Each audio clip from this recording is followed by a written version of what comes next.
Welcome to special drive. ఉపరాష్ట్రపతి ఎన్నికకు అంతా సిద్ధమైంది. ఢిల్లీలోని పార్లమెంట్లో రేపు ఉదయం నుంచి ఎన్నిక జరగనుంది. ఈ ఎన్నికలపై ఎన్డీఏ కూటమి అభ్యర్థి సిపి రాధాకృష్ణన్ విజయంపై క్లారిటీ ఉందన్న టాక్ అయినా ఎన్డీఏ కూటమి అభ్యర్థిని రంగంలోకి దింపడంతో పోటీ అనివార్యమైంది. అయితే ఇలాంటి ఆసక్తికరమైన ఎన్నికల్లో ప్రధాన ప్రతిపక్ష నేతలు తమ విజయంపై నమ్మకంగా ఉన్నారు. దేశవ్యాప్తంగా అభ్యర్థులు జోరుగా ప్రచారం నిర్వహించారు. పోటాపోటీగా రెండు కూటములు వ్యూహాత్మకంగా ముందుకెళ్లాయి. లోక్సభ, రాజ్యసభ సభ్యులతో కలిగి ఉన్న ఎలక్టోరల్ కాలేజీ ఉపరాష్ట్రపతిని ఎన్నుకుంటుంది. 2025లో ఖాళీగా ఉన్న ఎంపీ సీట్లను మినహాయించి ఉభయ సభలకు 782 మంది ఎంపీలు ఉంటారు. వీరిలో 543 మంది లోక్సభ, 233 మంది రాజ్యసభ, 12 మంది నామినేటెడ్ సభ్యులు ఉన్నారు. లోక్సభలో ఎన్డీఏ ఎంపీల సంఖ్య 293, రాజ్యసభలో 130. ఇక 12 మంది నామినేటెడ్ సభ్యులను కలుపుకుంటే ఎన్డీఏ 435 మంది ఎంపీలను కలిగి ఉంది. అభ్యర్థి గెలుపునకు కావాల్సిన మెజార్టీ సంఖ్య 392 మాత్రమే. క్రాస్ ఓటింగ్ లేకపోతే ఎన్డీఏ విజయం దాదాపు ఖాయమని తెలిసిపోతోంది. ఇక ఉపరాష్ట్రపతి ఎన్నికల్లో తమిళనాడుకు చెందిన సీనియర్ బీజేపీ నేత, మహారాష్ట్ర గవర్నర్ సిపి రాధాకృష్ణన్, తెలంగాణకు చెందిన supreme court retired judge justice B Sudarshan Reddy మధ్య పోటీ నెలకొంది. సుదీర్ఘ రాజకీయ అనుభవం ఉన్న రాధాకృష్ణన్ భారతీయ జనతా పార్టీకి నమ్మకమైన, విశ్వసనీయ వ్యక్తిగా పరిగణిస్తారు. మరోవైపు న్యాయ వ్యవస్థలో సుదర్శన్ రెడ్డి నీతి, నిజాయితీ కలిగిన న్యాయమూర్తిగా మంచి పేరుంది. రాజ్యాంగం, ప్రజాస్వామ్య విలువలను రక్షించడానికి సుదర్శన్ రెడ్డి పనిచేస్తారని ప్రతిపక్షము నమ్ముతోంది. రాజకీయాలు, న్యాయ వ్యవస్థ మధ్య ఈ ఉపరాష్ట్రపతి ఎన్నికలు జరుగుతున్నాయన్న ప్రచారం కూడా ఉంది. అయితే లోక్సభలో భారతీయ జనతా పార్టీ నేతృత్వంలోని ఎన్డీఏకు బలమైన మెజార్టీ ఉంది. అనేక ప్రాంతీయ పార్టీలు కూడా ఎన్డీఏ అభ్యర్థికి మద్దతిస్తున్నాయని తెలుస్తోంది. దీంతో సిపి రాధాకృష్ణన్ విజయం దాదాపు ఖాయమని తెలుస్తోంది. అయితే ప్రతిపక్ష కూటమి భారతదేశం గతంలో కంటే మరింత ఐక్యంగా, బలంగా కనిపించేలా కనిపిస్తుంది. భారత్లో Trinamool Congress, Aam Aadmi party, Samajwadi party, RJD, వామపక్ష పార్టీలతో పాటు ఇతర ప్రతిపక్ష పార్టీలు సుదర్శన్ రెడ్డికి మద్దతుగా ప్రచారం చేస్తున్నాయి. అదే సమయంలో శివసేన, యూబీటీ, ఎంఐఎం సుదర్శన్ రెడ్డికి మద్దతిస్తున్నాయి. ఉపరాష్ట్రపతి ఎన్నికల్లో ఏ పార్టీ పైచేయి సాధిస్తుంది, ఎవరికి మద్దతిస్తున్నారు, ఓటింగ్ ప్రక్రియ ఏమిటి అన్నదే చర్చనీయాంశంగా మారుతుంది. ఇదే అంశంపై ఈరోజు ఐ న్యూస్ స్పెషల్ డ్రైవ్ చేపట్టింది. డ్రైవ్లో మనతో మాట్లాడేందుకు తులసిరెడ్డి గారు జాయిన్ అయ్యారు. తులసిరెడ్డి గారితో మాట్లాడి మరిన్ని విషయాలు తెలుసుకునే ప్రయత్నం చేద్దాం. అదేవిధంగా బీజేపీ నుంచి పెద్దిరెడ్డి గారు కూడా జాయిన్ అయిపోయారు. తులసిరెడ్డి గారు, పెద్దిరెడ్డి గారు నమస్కారం అండి. నమస్తే. తులసిరెడ్డి గారు, మొత్తంగా చూస్తున్నాం ఉపరాష్ట్రపతి ఎన్నికకు సంబంధించి ఇండి కూటమి హడావిడి చేస్తుంది తప్ప ఇక్కడ ఎప్పుడో గెలుపు కూడా ఖాయమైపోయింది అని చెప్తున్న పరిస్థితి. అసలు ఇండి కూటమి వ్యూహం ఏంటి, ఎలా చూస్తారు, ఏం చెప్తున్నారు? ఆల్రెడీ ఖర్గే గారు చెప్పడం జరిగింది ఓటింగ్కి సంబంధించి. ఆయన చెప్పడం ఏమి, ఇది ఒక సైద్ధాంతిక పోరు, ప్రజాస్వామిక సిద్ధాంతాల పరిరక్షణ కోసం, ప్రతిపక్షాల ఐక్యతను ప్రతిబింబించడం కోసం అని చెప్పేసి ఆల్రెడీ కాంగ్రెస్ పార్టీ అధ్యక్షుడు మల్లికార్జున ఖర్గే గారు చెప్పడం జరిగింది. అంటే మీరు చెప్పినట్టు సంఖ్యాపరంగా చూస్తే ఏదో అద్భుతాలు జరిగితే తప్ప డెఫినెట్ గా వచ్చేసి ఎన్డీఏ అభ్యర్థి రాధాకృష్ణ గారు గెలుస్తారు. మీరు చెప్పినట్టు, ఇంతకుముందు మీరు చెప్పినట్టు సంఖ్యాబలంగా ప్రకారంగా మ్యాజిక్ ఫిగర్ 391 రావాలి, రెండు లోక్సభ, రాజ్యసభ కలిసి. ఆ మ్యాజిక్ ఫిగర్ కు సంబంధించి ప్రస్తుతం తటస్థులు పక్కన పెట్టినా గానీ కేవలం ఎన్డీఏ బలం తీసుకున్నా గానీ 425, అంటే 391 మ్యాజిక్ ఫిగర్ అనుకుంటే ఓన్లీ ఎన్డీఏకే 34 సీట్లు ఎక్కువగా ఉన్నాయి. అదేవిధంగా ఇండియాకు 311 ఉన్నాయి అదర్శన పక్కన పెడితే. కాబట్టి 80 తక్కువ ఉన్నాయి. మ్యాజిక్ ఫిగర్ కు ఎన్డీఏకు 34 ఎక్కువ ఉన్నాయి, ఇండియా కూటమికి 80 తక్కువ ఉన్నాయి. కాబట్టి సంఖ్యాపరంగా చూసి అద్భుతాలు జరిగితే తప్ప అది దాని నుంచి పెద్దగా మనం అనుకోవాల్సిందో ఆల్రెడీ ఖర్గే గారు చెప్పినట్లు దానికోసం పెట్టడం జరిగింది. ఇక్కడ మెయిన్ గా ఏమన్నా క్రాస్ ఇప్పుడు అయినప్పటికీ ఎందుకు ఇంత జాగ్రత్తలు తీసుకుంటున్నారు ఆ పక్క కానీ ఈ పక్క కానీ? నేచురల్ ఇది రహస్య ఓటింగ్, ఇది చేతులు పైకెత్తేది కాదు, రహస్య ఓటింగ్. తర్వాత రెండవది ఇక్కడ విప్ ఉండదు. మూడవది ఆత్మ ప్రబోధానుసారం అనేది ఒకటి జనరల్ గా గతంలో వచ్చేసి సంజీవ్ రెడ్డి, వివిగిరి ఎన్నికలప్పుడే ఆత్మ ప్రబోధానుసారము అప్పుడే ఎన్నికలు జరిగినప్పుడు 1969లోనే. కాబట్టి ఇక్కడ విప్ ఉండదు కాబట్టి, రెండవది వచ్చేసి రహస్య ఓటింగ్ కాబట్టి న్యాచురల్ గా ఏమన్నా జరుగుతుందేమో అని ఎవరెవరి భయాలు వాళ్ళకు ఉంటాయి. కాబట్టి చిన్న పామునైనా సరే పెద్ద కర్రతో కొట్టాలనేది జనరల్ గా మన పెద్దలు చెప్పిన సామెత. Prevention is better than cure అని జాగ్రత్తలు ముందు జాగ్రత్త చర్యలు, ఆ పక్క ఈ పక్క క్రాస్ ఓటింగ్ జరగకుండా ఉండే దానికోసం అనేది ఒక అంశము. రెండవది చెల్లని ఓట్లు అనేది ఇది ఒక జనరల్ గా అన్ని ఎన్నికలు చూస్తున్నాము. ఈవెన్ ఉపరాష్ట్రపతి ఎన్నికల్లో కూడా గత ట్రాక్ రికార్డ్ చూసినప్పుడు 1997లో 46 ఓట్లు చెల్లని ఓట్లు, 2017లో 11 ఓట్లు, 2022లో కూడా 15 ఓట్లు చెల్లని ఓట్లు. కాబట్టి ఈ చెల్లని ఓట్ల ద్వారా రెండు సందేశాలు, ఒకటి అనుకున్న అభ్యర్థులు గెలుస్తాను, అభ్యర్థులు ఓడిపోవచ్చు, ఓడిపోయాను గెలవచ్చు, అదొకటి. ఏదైనా మ్యాజిక్ జరిగే ఛాన్సెస్ ఉండొచ్చు. ప్రజాస్వామ్యంలో ఎంపీలకే వాళ్ళ ఓటు వేసుకునే దానికి తెలియకపోతే ఇది పార్లమెంటరీ ప్రజాస్వామ్యంకు అపహాసం అయిపోతుంది. కాబట్టి ఈ యొక్క తులసిరెడ్డి గారు, ఓటు అనేది ఈ రోజు ఇండి కూటమి మాక్ పోలింగ్ కూడా నిర్వహిస్తున్నట్టుగా తెలుస్తుంది. అంటే ఎక్కడా కూడా ఏ ఒక్క ఓటు కూడా మిస్ అవ్వకూడదు, ఖచ్చితంగా ఓటును వినియోగించుకోవాలన్నట్టు మాక్ పోలింగ్ కూడా నిర్వహిస్తున్నట్టుంది మొత్తానికి. అదే దానికి ఇదే కారణం. మెయిన్ గా వచ్చేసి ఈ చెల్లని ఓట్లు అనేది మనకు గత ట్రాక్ రికార్డ్స్ చెల్లని ఓట్లు ఎక్కువగా ఉన్నాయి కాబట్టి అటువంటి జరగకుండా ఉండాలనే ఉద్దేశంతో జాగ్రత్తలు తీసుకుంటూ ఉంటారు. దీంట్లో కొందరు అంకెల బదులు అక్షరాలు వేస్తారు, 1 అనే బదులు 1 అంకె బదులు 1 అని రాస్తారు అనుకోండి, అది చల్లకుండా పోతుంది. తర్వాత వాళ్ళ ఇచ్చిన పెన్నుతోనే వేయాలా. జనరల్ గా అందరూ వాళ్ళ చెవులో పెన్ను పెట్టుకొని పోతారు. నేచురల్ గా వచ్చేసి ఎట్లా మనకి వేస్తున్నాం అని చెప్పేసి వాళ్ళ పెన్నుతో వేస్తారు, వాళ్ళ పెన్నుతో రాస్తే అది చల్లకుండా పోతుంది. ఆ విధంగా జరిగే అవకాశాలు ఉంటాయి కాబట్టి అన్ని జాగ్రత్తలు తీసుకుంటున్నారు. కాబట్టి ఇది మీరు చెప్పినట్టు సంఖ్యాపరంగా స్పష్టంగా ఉన్నప్పటికీ ఎందుకు ఇన్ని జాగ్రత్తలు ఆ పక్క ఎన్డీఏ కూటమి కానీ ఇండియా కూటమి అంటే ఈ కారణాలని నాకు అనిపిస్తుంది. రైట్. రవికిరణ్ గారు, మొత్తంగా చూస్తున్నాం ఉపరాష్ట్రపతి ఎన్నికకు సంబంధించి ఇండి కూటమి అనూహ్యంగా బరిలోకి రావడంతో కాస్త ఉత్కంఠ అయితే నెలకొన్న పరిస్థితి. సరే, మెజార్టీ ఉన్నా తులసిరెడ్డి గారు చెప్పినట్టుగా ఏదైనా మ్యాజిక్ జరిగినా లేదంటే ఖచ్చితంగా ఓటు హక్కును వినియోగించుకోవడంలో అటు ఇటు అయినా కొంత ఇబ్బందులు అయితే తలెత్తే అవకాశం ఉంది. గెలుస్తారు అనుకున్న వాళ్ళు కూడా ఓటమి చూడొచ్చు, ఓడుతారు అనుకున్న వాళ్ళు గెలిచే పరిస్థితులు కూడా కనిపిస్తున్నాయి. సో ఎలా వెళ్ళబోతుంది, ఇక ఎన్డీఏ వ్యూహం ఏ విధంగా ఉంది? వంశీ గారు, ముందుగా మీకు పెద్ద తులసిరెడ్డి గారికి అయిన వీక్షకులందరికీ శుభ మధ్యాహ్నం అండి. రేపు సాయంత్రం కల్లా తప్పనిసరిగా భారత నూతన ఉపరాష్ట్రపతిగా సిపి రాధాకృష్ణన్ గారు బాధ్యతలు తీసుకోబోతారు. ఇది ఖచ్చితం. ఎందుకంటే జనరల్ ఎలక్షన్స్ ఉన్నాయనుకోండి వంశీ గారు, ప్రజల యొక్క మూడు ఎలా ఉంది, వాతావరణం ఎలా ఉంది, అంచనా ఎలా ఉంది, ప్రజలు ఏ రకంగా ఓటేస్తారు, ఇది అలా కాదు. కాబట్టి ఓటర్స్ అన్నది ఫిక్స్ అయి ఉన్నారు. ఇక్కడ ఓటర్స్ అందరు ఫిక్స్డ్ 782 మంది ఓటర్స్ ఉన్నారు. వాళ్ళు ఏ పార్టీలో అందరికీ తెలుసు. సో ఆయా పార్టీలో మొత్తానికి మ్యాజిక్ ఫిగర్ 391 రావాలి. ఎన్డీఏ అలయన్స్ కి 425 ఉన్నాయి. ఇంకో 11 వైసీపీ పార్టీ కూడా మద్దతు ఇస్తున్నారు. అందుకే 437 అయిపోయింది. మ్యాజిక్ ఫిగర్ కన్నా కంఫర్టబుల్ గా దగ్గర 50 సీట్లు ఎక్కువ ఉన్నాయి. అలాగే ఇండియా అలయన్స్ కి వచ్చేసి 311. వాళ్ళు ఈ సంఖ్య చూసుకుంటే మ్యాజిక్ ఫిగర్ కి ఒక 80 దూరంగా ఉన్నారు.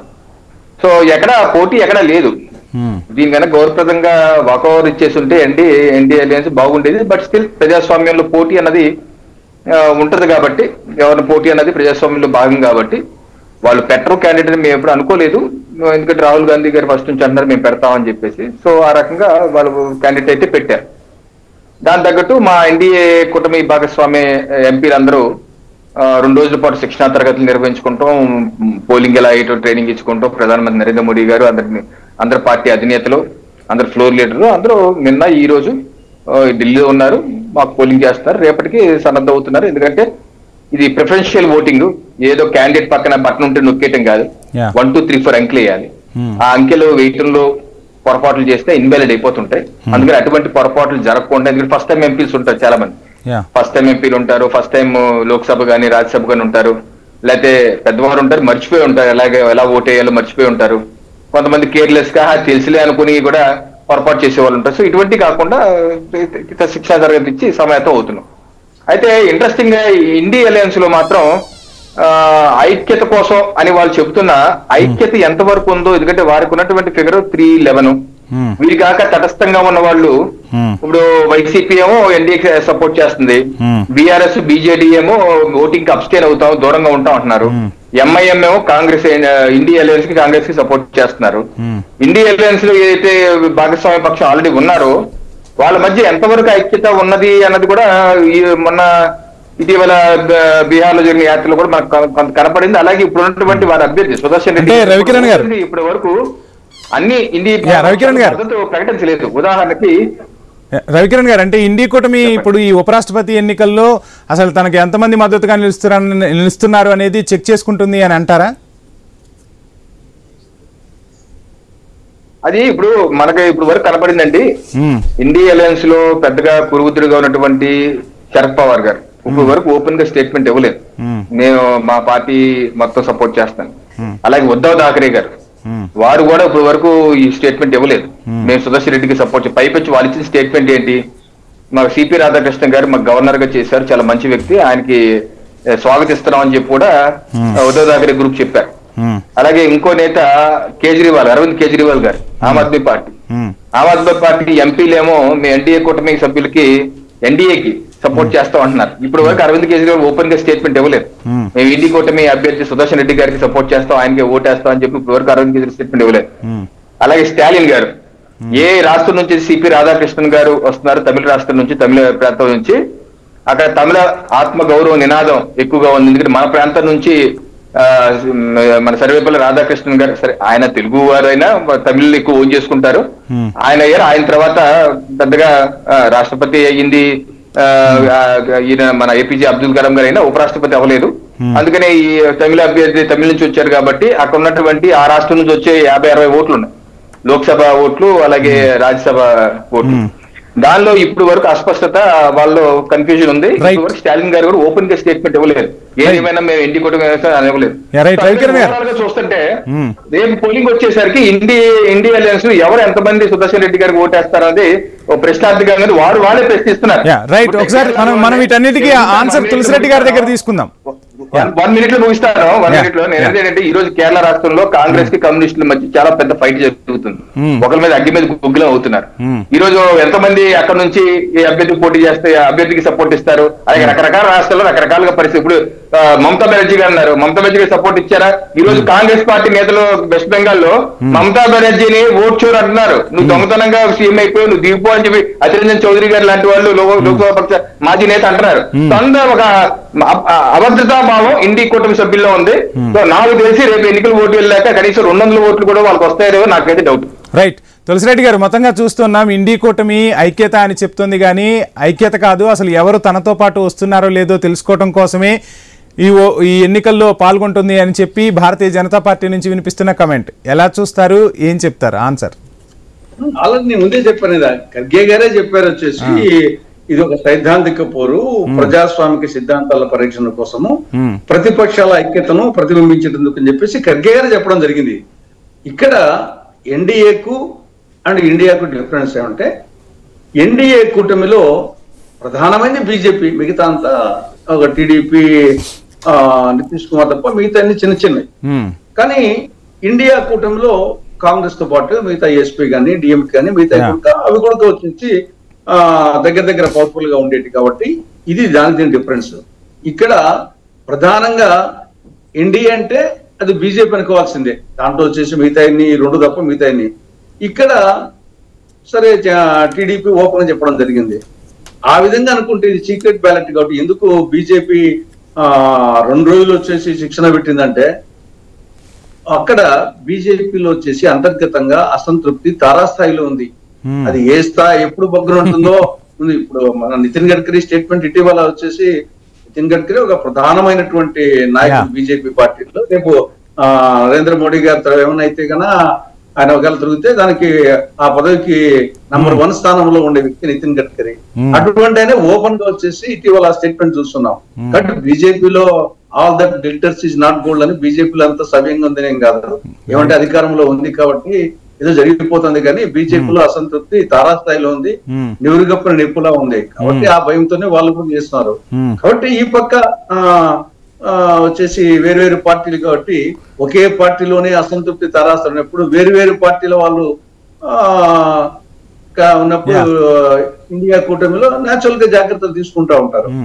కాబట్టి ఇక్కడ ఇంకోటి తమిళనాడు సంబంధించి ఆయన రాధాకృష్ణ తమిళియను, ఇక్కడ తెలుగు. కానీ నాకు తెలిసి ఇక్కడ ఇది పనిచేయదు, అక్కడ అది పనిచేయదు. ఇక్కడ పార్టీ పరంగానే వాళ్ళ దేశం ప్రకారంగానే ఈడ పోతారు, అక్కడ అట్నే పోతారు తప్పనిచ్చేసి ఆడా మార్పు ఉండదు, ఈడా మార్పు ఉండదు నా అభిప్రాయం. ఏమనుకుంటారంటే జనరల్ గా వచ్చేసి ఈయన తెలుగుడు కాబట్టి తెలుగులో ఏమైనా క్రాస్ ఓటింగ్ చేస్తారేమో, తమిళని కాబట్టి తమిళ క్రాస్ ఓటింగ్ చేస్తారేమో అని ఒక అభిప్రాయం ఉంది. కానీ నాకు తెలిసి అక్కడ ఏముండదు, ఇక్కడ ఏముండదు. ఆడా పార్టీ లైన్స్ ప్రకారం పోతారు, ఇక్కడ పార్టీ లైన్స్ ప్రకారం పోతారు. ఇక్కడ సమస్యల్లో వచ్చేసి ఇందాక తులసిరెడ్డి గారు ఇందాక మీరు ఒక మంచి మాట చెప్పారు. అంటే ఇవి రాజ్యాంగబద్ధ పదవులు, అట్ ది సేమ్ టైం ఒక మాట అన్నారు, ఆత్మ ప్రబోధానుసారం ఓటు హక్కు వినియోగించుకోవాలి అని చెప్పి. ఆ ఆత్మ ప్రబోధానుసారం ఓటు హక్కు వినియోగించుకుంటే ఖచ్చితంగా ఫలితాలు ఏమైనా చేంజ్ అయ్యే అవకాశాలు ఉన్నాయంటారా? ఏం చెప్తారు? మీరు చెప్పినట్లు ఆత్మ ప్రబోధానుసారము చేసేదానికి అవకాశం ఉండే ఎన్నికే ఇది. కానీ రాజకీయ రంగు పులుముకున్న పరిస్థితి కనిపిస్తుంది కదా క్లియర్ కట్ గా. అంత ఆ పరిస్థితిని అనుకోవడం లేదు.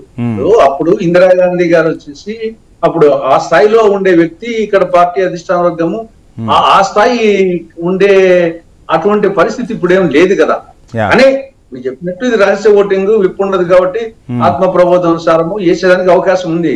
కానీ ఆ స్థాయి అసంతృప్తి అనేది ఉండాలా, ఆ స్థాయి వ్యతిరేకత, ఒకరి మీద వ్యతిరేకత, ఒకరి మీద అనుకూలత, ఆ పరిస్థితి ఉంది అనుకోవడం. కాబట్టి ఆత్మ ప్రబోధానుసారము వేసడానికి అవకాశం ఉంది, కానీ వేయాల్సినంత కంపల్షన్ అంత పర్సంటేజ్ లేదు అభిప్రాయం. రైట్. రవికిరణ్ గారు, మొత్తంగా చూస్తున్నాం 2 రోజులు సమావేశాలు పెట్టింది. ముందుగా బీజేపీలోనే లోకలోకలు స్టార్ట్ అయిపోయాయి. ఇక నితిన్ గడ్కరీ స్టేట్మెంటే దీనికి నిదర్శనం అంటూ కూడా మనకు తులసిరెడ్డి గారు చెప్తున్న పరిస్థితి ఏంటి? మొత్తంగా లోకలోకలు ఉన్నాయా? లోకలోకలు వాస్తవమేనా ఏంటి? ఏం చెప్తారు? ఇందాక మనం మాట్లాడుకున్నట్టు ఈ ఓటింగ్ ప్రిఫరెన్షియల్ ఓట్ ప్రకారం నడుస్తుందండి, జనరల్ ఓటింగ్ కాదు. ఇప్పుడు ఇందాక పెద్ద తులసిరెడ్డి గారు పెద్ద గణాంకం చెప్పారు. 45 ఒక ఎన్నికలో 45 ఓట్లు చెల్లకొని పోయినాయి. అలాగే లేటెస్ట్ 2020 11 ఓట్లు చెల్లకొని పోయినాయి. ఇది పెద్ద ఫిగర్ కదా, 40లు ఎన్ని చిన్న చిన్న ఫిగర్ కాదు కదా. అంటే ఏంటి, ఫలితాన్ని మార్చే ఫిగర్స్ అవి. అందుకనే శిక్షణా తరగతులు అనివార్యం. మరి ఇండి కూటమి ఏం చేస్తున్నారు వాళ్ళు? మరి శిక్షణా తరగతులు ఎక్కడ జరుగుతున్నాయి వాళ్ళకి? ఏదో వర్చువల్ గా మీట్ అయ్యారని చెప్పేసి నిన్నాను. మరి వర్చువల్ గా రేపు 9వ తారీఖు వర్చువల్ గా ఓటేస్తారా? మరి అంటే ఏంటి అక్కడ ఎక్కడ రాహుల్ గాంధీ గారు? Where is Rahul Gandhi? Is he in Malaysia or Indonesia? ఎక్కడ కీలకమైనటువంటి ప్రతిపక్షాల ఐక్యత, ఇండియా కూటమి ఐక్యత తేల్చుకుంటాకి ఎన్నిక పెట్టామని చెప్పి ఖర్గే గారు అందరూ అంటున్నారని చెప్తున్నారు పెద్దలు. మరి దానికి రథసారథిగా ఉన్నటువంటి రాహుల్ గాంధీ గారు మరి ఇప్పుడు కీలకంగా పోషించి అందరితో మాట్లాడి కూర్చోబెట్టి ఎల్ఓపిగా అందరితో మాట్లాడి సంఘటితం చేసి ఆ 311 ఓట్లు పడే విధంగా ఇంకా ఎక్కువ వచ్చేందుకు ప్రయత్నం చేయాలి కదా. అటువంటిది ఎక్కడ జరుగుతుంది అక్కడ? సో నేనేంటంటే ఇండియా కూటమిలో జరుగుతున్న శిక్షణా తరగతులు చేయవలసింది చేస్తున్నాం. ఇండియా అలయన్స్ లో ఉన్న మాత్రం వాళ్ళు ఏమి చేయట్లేదు, కాడి పాడేసినట్టున్నారు. ఎందుకంటే వాళ్ళు ప్రశ్నించుకున్నారు. మొన్న ఏదో నిన్నాను కూడా సుదర్శన్ రెడ్డి గారు లాలూ ప్రసాద్ గారు కలిశారు, అక్కడ కూడా సంభాషణ ఇది వచ్చింది. అసలు మీరు అందరు కలిసి ఓటేస్తారా ఈరా? వాళ్ళు ప్రశ్నించారు, కాంగ్రెస్ పార్టీలో ఉన్న 99 మంది ఓటేస్తారా ఈరా చెప్పండి, ఆ కాన్ఫిడెన్స్ ఉందని అడుగుతున్నారు. వాళ్ళు అడుగుతున్నారు. ఇప్పుడు కేరళలో ఉన్నారు ఇప్పుడు శశి తరూర్ గారు లాంటి వాళ్ళు, అలాగే మనీష్ తివారీ లాంటి వాళ్ళు, వాళ్ళతో భారతంగా రాహుల్ గాంధీ గారిని విమర్శిస్తున్నారు. అటువంటి వ్యక్తులు ఆత్మ ప్రబోధానుసారం ఓటేసే ఎన్నిక వచ్చినప్పుడు మరి ఎవరు ఓటేస్తారు? అసలు కాంగ్రెస్ పార్టీకి 99 ఫుల్ ఓట్లు పడతాయా? ఇందాక నేను చెప్పినట్టు ఇండియా కూటమిలో ఉన్నట్టు ఆమ్ ఆద్మీ పార్టీ కావచ్చు, లేదా శరద్ పవార్ గారు కావచ్చు, ఉద్ధవ్ ఠాకరే గారు ఎన్ని ఇప్పుడు వరకు ఓపెన్ గా అనౌన్స్మెంట్ చేయలేదు. ఎక్కడ కూర్చొని ఆ 300 మంది కూర్చొని మాట్లాడుకుని లేదు, ఎక్కడ విజువల్ ఏది, ఆ ఫోటో ఏది, రాహుల్ గాంధీ ఏది? సో ఇటువంటి మొక్కుబడి ఎన్నిక ఏదో పెట్టాలని పెట్టాం, ఓడిపోతాం. ఇంకో ఎలా ఉంటుందండి వంశీ గారు, మాకు ఎన్నికలు ఎలా ఉంటాయి, ఓడిపోయే వరకు ఓటేస్తాంలే, ఎందుకు వెళ్తాంలే ఆ మాత్రం దానికి వెళ్తాం మానేసే వాళ్ళు ఉంటారు. ఓడిపోయేవాడికి ఓటు ఎందుకు వేస్తారు, గెలిచేవాడికి వేస్తాం, కొంచెం తృప్తిగా కొంచెం సాటిస్ఫాక్షన్ గా ఉంటుందని వేసేవాళ్ళు వేస్తారు. సో అందుకనే ఎన్ని ఉంటాయి. ఈ లాస్ట్ మినిట్ బ్యాలెట్ వచ్చేసరికి సీక్రెట్ ఓటింగ్, ఆత్మ ప్రబోధన ఓటేయాలి. మరి ఇండియా కూటమి ఆ విధంగా ర్యాలీ అవటలేదు, ఐక్యతను ప్రదర్శించట్లేదు, ఎక్కడ 10 మంది కూర్చొని మాట్లాడుకోలేదు, 300 మంది ఎంపీలకు ఆ వాతావరణం సృష్టి కావట్లేదు. కానప్పుడు అసలు ఆ ఎంపీలు ఎంతమందికి వస్తారు ఓటింగ్ కి? ఎంతమంది అసలు రాహుల్ గాంధీ గారు వస్తారా? రాహుల్ గాంధీ గారు వస్తారా రారా? ఇదో పెద్ద ప్రశ్న. ఇందాక జాతీయ మీడియా అంటున్నారు, డిస్కషన్ పెట్టారు, రాహుల్ గాంధీ वो आएगा या नहीं आएगा ఎందుకంటే ఇండియా में नहीं है మీడియా కూడా చెప్తుంది మీడియాలో ఫోటో కూడా వస్తున్నాయి మలేషియాలో ఉన్నారు మరి రాత్రికి వస్తారా రారా ఓటేస్తారా ఏరా అన్న ప్రశ్న నడుస్తుంది ఇలా ఉన్నప్పుడు ఆ పార్టీని ఈ కూటమిని భావి ప్రధాన అభ్యర్థి అని చెప్పుకునే వ్యక్తే గాయబయ్యి తిరుగుతున్నప్పుడు కీలకమైన సమయంలో ఉండి నిలబడి సారథ్యం వహించకుండా ఆ కూటమిలో ఉన్నట్టు మిగతా వాళ్ళు ఐక్యంగా ఉండాలి అంటే ఏ రకంగా ఉంటారు సో ఏంటంటే ఏదైతే వాళ్ళు బేసిక్ ఆబ్జెక్టివ్ ఏంటి మనం ఐక్యతను చాటాలి అనేది బేసిక్ ఎందుకంటే వాళ్ళకి తెలిసి ఓడిపోతామని బేసిక్ ఐక్యత చాటు అది జరిగేటట్లు కనిపించాలి నెంబర్ 1 నెంబర్ 2 ఏదైతే ఛత్తీస్గఢ్ సెంట్రల్ ఇండియా పోర్షన్ లో నక్సల్ ప్రభావిత ప్రాంతాలు ఏదైతే ఉన్న ఛత్తీస్గఢ్ ఈ ప్రాంతాల్లో ఏ నక్సల్ వ్యవహారానికి పెరగటానికి ఓతం జడ్జిమెంట్ ఏదైతే ఇచ్చారో సుదర్శన్ రెడ్డి గారు 2011లో ఇచ్చిన జడ్జిమెంట్ సెల్వాజులుం అంటే పీస్ మార్చ్ అన్నమాట సెల్వాజులుం అంటే గోండి భాష జల్వాజులుం అంటే శాంతి యాత్ర పేరు మీద జరుగుతున్న వాడిని దాన్ని ఏ రకంగా వ్యతిరేకంగా జడ్జిమెంట్ ఇచ్చి నక్సల్ని ఎక్కువగా నక్సలిజాన్ని ఎక్కువ పెరగడానికి ఆ జడ్జిమెంట్ ఉపయోగపడిందో ఆ యొక్క శాంతి యాత్ర సంస్థ పిలిపించింది ఛత్తీస్గఢ్ ఎంపీలకి చుట్టుపక్కల ఎంపీలకి నక్సల్ ప్రభావం ఏం పిలిపించింది ఇటువంటి వ్యక్తికి మీరు ఓటు వేయద్దు పార్టీలకు అతీతంగా మేము పిలిపిస్తున్నాము ఎందుకంటే ఈ నక్సల్ ప్రభావం పెరగడానికి ఆయనే కారణం సో ఆయనకి మీరు మద్దతు ఇవ్వద్దు అని అప్పీల్ చేస్తున్నారు దానిలో కాంగ్రెస్ పార్టీ ఎంపీలు ఉన్నారు ఇండి కుటుంబ ఎంపీలు ఉన్నారు వాళ్ళందరూ మరి ఆ ప్రాంతం నుంచి ప్రాతినిధ్యం వహిస్తున్న వ్యక్తులు మరి అటువంటి వ్యక్తులు ఏ రకంగా రేపు ఓటు వేసేటప్పుడు మరి ఇండి అభ్యర్థి సుదర్శన్ రెడ్డి గారికి వేస్తారా నక్సల్ ఏదైతే వాళ్ళు పిలిపించారు ఎందుకంటే సంస్థలు కొన్ని పిలిపించాయి దాని మీద వాళ్ళు ఎలా స్పందిస్తారు రేపు మనకి రేపు సాయంత్రానికి ఫిగర్ తెలుస్తుంది చూద్దాం ఏం జరుగుతుంది మరి రాధాకృష్ణ గారు గెలుపు మాత్రం నల్లేరు మీద నరకే రైట్ తులసిరెడ్డి గారు మొత్తంగా చూస్తున్నాం ఇక యువ నాయకుడు రాహుల్ ఎటు వెళ్ళారు అసలు రేపు ఓటింగ్కే వస్తారా రారా మరి భావి ప్రధాని అంటున్నారు ఎక్కడ ఐక్యతను తీసుకొస్తున్నారు ఇప్పటి నుంచి పటిష్టంగా ముందుకు వెళ్లాల్సిన ఆవశ్యకత ఉంది కదా అంటూ కూడా వినిపిస్తున్న క్వశ్చన్స్ ఏం చెప్తారు ఆల్రెడీ మల్లికార్జున ఖర్గే గారు ఏఐసిసి అధ్యక్షుడిగా ఆయన రాత్రికి వచ్చేసి డిన్నర్ కూడా పెడుతున్నాడు ఆయన ఆల్రెడీ మాక్ పోలింగ్ డిన్నర్ కూడా పెడుతున్నాడు రాహుల్ గాంధీ వస్తారు ఖచ్చితంగా ఇప్పుడు బీజేపీ అధికారంలో ఉంది ఈ పక్క ఉండే వాళ్ళు నిజంగా ఎట్లా గెలుస్తాడు అధికారంలో ఉంది అనుకున్నప్పుడు ఓపెన్ గానే మేము ఎన్డీఏకు మద్దతు ఇస్తామని చెప్పేవాళ్ళు